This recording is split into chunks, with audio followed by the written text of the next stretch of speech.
बिस्मिल्लाहिर्रहमानिर्रहीम। अस्सलाम वालेकुम। हज़रत दाऊद अलैहिस्सलाम भी बनी इसराइल के बड़े नबी गुजरे हैं। आपका जिक्र कुरान मजीद में कई जगह आया है। सूरह सऊद में खुसूसियत से निहायत तफसील से मिलता है। ये सूरह पारा 23 में है। आप पर आसमानी किताब ज़बूर नाजिल हुई थी। हजरत मूसा अलैहिस्सलाम के इंतकाल के काफ़ी अरसे के बाद बनी इसराइल के सरदारों में इस वक्त के नबी से कहा कि हमको बादशाह की ज़रूरत है जिसकी सरदारी में हम अल्लाह के दुश्मनों से जंग करें। अल्लाह के नबी इनकी हालत को खूब जानते थे। पहले इन्होंने इनकार कर दिया कि ये लोग बुज़दिल हैं, जंग वगैरह कुछ नहीं करेंगे। मगर जब कौम और सरदारों का इसरार बढ़ा और वो नहीं माने तो अल्लाह के नबी ने फरमाया, अल्लाह ताला ने तुम्हारे तालूत को बादशाह मुकर्रर किया है। तालूत एक गरीब आदमी थे। सरदार लोग और अमीर लोग तालूत के नाम सुनते ही नाराज हो गए कि सरदारी और बादशाहत तो हमारे हक है, ये गरीब आदमी को कैसे मिल गया। हजरत तालूत बड़े आलिम, आबिद, जंग के माहिर और बड़े बहादुर ताकतवर आदमी थे, इसलिए अल्लाह ने इनको बादशाह मुकर्रर किया था।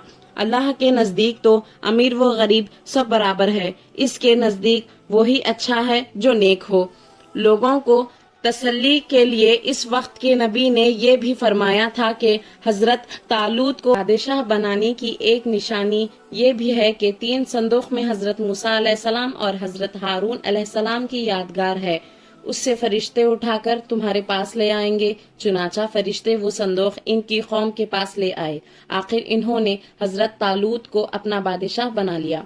जब तालूत अपनी फौज लेकर रवाना होने लगे तो इन्होंने अपनी कौम की एक आजमाइश की कि अगर कोई मुसीबत आई तो ये लोग इसका मुकाबला करेंगे या भाग जाएंगे। इन्होंने कहा कि आगे चलकर पानी की एक नहर आएगी, जिसने इसका पानी पी लिया इसका मुझसे कोई ताल्लुक ना होगा। मेरा आदमी वो है जो इसमें से ना पिए। ज्यादा से ज्यादा एक चुल्लू पीने की इजाजत है। मगर जब नहर पार पहुंचने तो चंद लोग के सिवा सब ने खूब पानी पी लिया। जब नहर के पार उतर गए तो कहने लगे, हम अपने दुश्मन जालूत के साथ लड़ने की ताकत नहीं रखते। मगर इनमें वो लोग जो ईमानदार थे और जिन्होंने सिर्फ एक घूंट पिया था, वो पुकार उठे कि अक्सर ऐसा होता है कि अल्लाह के हुक्म से थोड़ी सी जमात बड़ी जमात पर गालिब आ जाती है। अल्लाह हमेशा सब्र करने वालों के साथ देता है।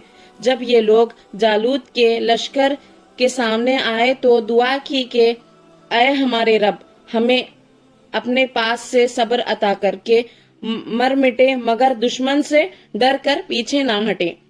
हमारे पांव जमाए रख और हमें फतह दे। फिर अल्लाह के हुक्म से इन्होंने दुश्मन को शिकस्त दी। हजरत तालूत के बाद हजरत दाऊद अलैहिस्सलाम को अल्लाह ने हुकूमत अता की और हुकूमत भी ऐसी अता की कि इंसानों के साथ पहाड़ों और परिंदों को भी इनका फर्मा बरदार कर दिया। इनको दानाई और मुखादिमों के फैसले करने के लियाकत बख्शी। फिर भी वो अल्लाह की इबादत हर वक्त करते रहे। अल्लाह ने इनको हुक्म दिया कि पूरी पूरी जर्रें बनाएं, कड़ियों के जोड़ने में मुनासिब अंदाज का ख्याल रखें और अपनी जिंदगी नेक कामों पर खर्च करें। एक दफा अल्लाह ताला ने इनका इम्तिहान लिया तो इस तरह के 2 आदमी दीवार फांद कर इनके मकान में दाखिल हो गए जिसमें वो इबादत किया करते थे। आपने इन्हें देखा तो घबरा गए। इन्होंने कहा, आप घबराएं नहीं, हम अपना झगड़ा लेकर आए हैं। मेरे इस भाई के पास 99 बकरियां हैं और मेरे पास सिर्फ एक ही है। अब एक बकरी को भी लेना चाहता है। आप इंसाफ के साथ फैसला करें।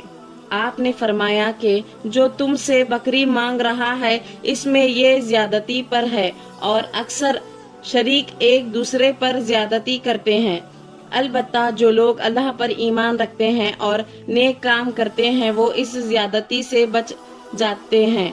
मगर ऐसे शरीक बहुत कम होते हैं। जब ये लोग चले गए तो आपको ख्याल गुजरे کہ اللہ نے یہ میرا امتحان لیا ہے۔ انہوں نے توبہ کی، سجدے میں گر پڑے اور اللہ کی طرف توجہ کی۔ اللہ تعالیٰ نے فرمایا کہ اے داؤد، ہم نے تمہیں اس زمین کا خلیفہ بنایا ہے، لوگوں میں انصاف کرنا اور اپنی خواہش پر نہ چلنا، ورنہ اللہ کی راہ سے بھٹک جاؤ گے۔ حضرت داؤد علیہ السلام کے قصے میں یہ سبق ملتا ہے، مسلمانوں کے بادشاہ کے لیے امیر ہونا ضروری نہیں، بلکہ اس کو عالم، طاقتور و بہادر اور لڑائی کے طریقے معلوم ہونے چاہیے۔ جیسے حضرت طالوت اگرچہ غریب آدمی تھے مگر یہ سب خوبیاں ان میں موجود تھی۔ اللہ تعالیٰ نے ان کو بادشاہ بنایا۔ دشمن سے لڑائی جیتنے کے لیے یہ ضروری نہیں کہ تعداد زیادہ ہو، مگر ضروری یہ ہے کہ ہمارا اللہ پر کامل یقین ہو کہ وہ ہماری مدد کرے گا۔ ہم موت سے نہ ڈریں اور اپنے امیر کی اطاعت کریں۔ ہمارے پاس کتنی ہی دولت آ جائے، یہاں تک کہ چرند پرند، پہاڑ، لوہا سب ہمارے تابع ہو جائیں، مگر ہمیں اللہ کو نہیں بھولنا چاہیے، دل کی خواہش پر نہ چلنا چاہیے، سب کے ساتھ انصاف کرنا چاہیے۔ ایسے ہی چھوٹے چھوٹے واقعات کے لیے سفران اسلامک ورلڈ کو سبسکرائب کریں۔